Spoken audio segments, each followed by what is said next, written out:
Hagamos silencio, que hable el Señor. Buenos días, querida comunidad. El día de hoy meditamos el Evangelio según San Mateo del capítulo 5, del versículo 17 al 19. Dice así: En aquel tiempo Jesús dijo a sus discípulos: No crean que he venido a abolir la ley o los profetas. No he venido a abolirlos, sino a darles plenitud. Yo les aseguro que antes se acabará el cielo y la tierra, que deje de cumplirse hasta la más pequeña letra o coma de la ley.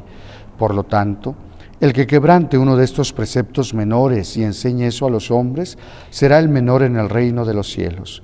Pero el que los cumpla y los enseñe, será grande en el reino de los cielos. Palabra del Señor. Gloria a ti, Señor Jesús. ¿Recuerdan ustedes que el lunes les invitaba a vivir las cosas o a ver a Dios en las cosas sencillas, en la sencillez de la vida? Ahí es donde podríamos encontrar a Dios. El día de hoy se nos presenta esta palabra de Dios y quiero hacer dos aplicaciones, podríamos decirlo. La primera es ponernos a reflexionar qué mala fama nos ha hecho esa palabra de que sea lo que Dios quiera, por lo mal entendida que se ha tomado. ¿Cuántos de nosotros o cuántos de las personas que nos escuchan, que sea lo que Dios quiera, piensan en la mediocridad, piensan en el simple abandono sin hacer nada en nuestra vida, cuando no es así? El decir que sea lo que Dios quiera quiere decir que yo me someto a la voluntad de Dios. Pero someterse a la voluntad de Dios implica un esfuerzo, implica el ser mejor de lo que soy ahora, implica querer dejar de hacer las cosas a mi modo para hacerlas al modo de Dios. ¿Por qué les digo esto? Porque Jesús el día de hoy se nos presenta así. No crean que he venido a abolir la ley o los profetas. No he venido a abolirlos, sino a darles plenitud. El católico, el cristiano como tú y yo, tendríamos que ser excelentes en todo. ¿Qué les quiero decir con eso? La ley nos puede obligar, podríamos decirlo, a hacer las cosas buenas, a hacer el bien al hermano, a tratar de estar bien con el otro, etc. Sin embargo, la plenitud de la ley que nos enseña Jesús, que es el camino que tendríamos nosotros que seguir, la plenitud de esa ley es hacer las cosas extraordinarias, es decir, un poquito mejor de lo que ordinariamente lo hacen los demás. Por eso yo les digo a los médicos, por ejemplo, si los médicos se conforman con hacer su tarea, con hacer las cosas, tratando de cumplir con su deber, ustedes háganlas un poquito mejor.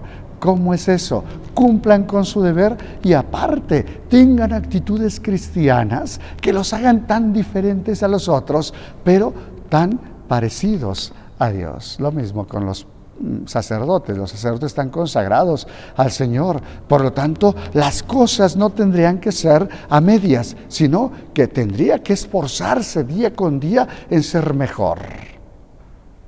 La otra cosa que quería compartir con ustedes es esta parte de enseñar a los demás, ¿no? Yo les decía el lunes, hay que encontrar a Dios en las cosas sencillas. ¿Qué pasa si en esas cosas sencillas tu hijo, tu hija te está mirando cómo lo haces? Y esas cosas sencillas las haces extraordinarias. La escucha, por ejemplo, ¿no?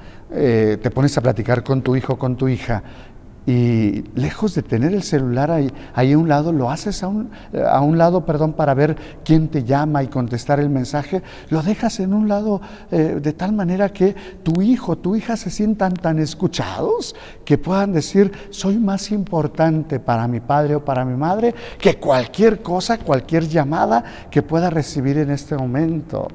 Lo mismo pasa contigo, hijo. ¿Qué pasaría si llegas con tu padre o con tu madre y te pregunta cómo te fue el día de hoy?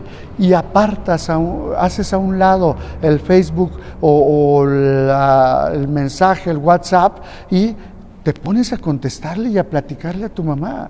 ¿No crees que tu madre, tu padre se sentirían tan bien de que les estás dedicando ese tiempo, ese espacio. Si contagiáramos con esas actitudes, yo creo que podríamos cambiar nuestro entorno, porque la otra persona aprendería también de que cuando estoy hablando con otro, debo de dejar las cosas a un lado y lo importante es lo que estoy haciendo en ese instante. Por eso les invito este día, y este día nos viene el Señor a decir cómo tiene que ser el católico. Tiene que ser extraordinario, y no para vanagloria, sino que por ley, no por ley, sino por vocación, tendríamos que hacer las cosas bien. Si lavas los trastes, hazlo bien, por favor. Si te pones a barrer la calle, hazlo bien, por favor, que el vecino aprenda de ti, de esas cosas sencillas, hacer las cosas bien. Esto es darle plenitud a la ley.